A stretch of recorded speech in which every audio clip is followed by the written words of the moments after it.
বিয়ে করে বর ফিরতেছিল বাসায় বউ নিয়ে, বউর সাথে ছিল বউয়ের আপন ছোট বোন এবং দাদি, 3 জন, আর বরের পক্ষ থেকে ছিল 10 জন। তার ভিতর সব থেকে খারাপ লাগার বিষয় 2টা বাচ্চা ছিল প্যাম্পাস পরা। আমার একটাই কথা, আপনারা জানেন যে একটি দুর্ঘটনা সারা জীবনের কান্না। তো দুর্ঘটনা কেন হয়, এটা অবশ্যই আমি মনে করি নিজেদের গাফিলতি বা বেপরোয়াভাবে গাড়ি চালানোর কারণেই দুর্ঘটনাগুলো হয়।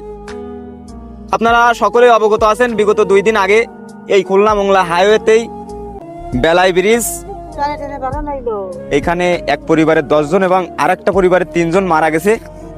গাড়িটা ছিল হাইএক্স, 12 সিটের একটা গাড়ি, 13 জন মানুষ ছিল, 2টা বাচ্চা ছিল। এটা হচ্ছে সব থেকে দুঃখের বিষয়, খারাপ লাগার বিষয়। আসলে আল্লাহ পাক আমাদেরকে সৃষ্টি করেছেন, তার ডাকে একদিন সাড়া দিয়ে সকলেই চলে যেতে হবে। এই যাওয়াটা মানতে গেলে খুবই কষ্ট হয়ে যায়। আমি বেশি কথা বাড়াতে চাই না, আর কারো দোষ গুণও আমি বলার কেউ না, ওই রাইট আমার নাই।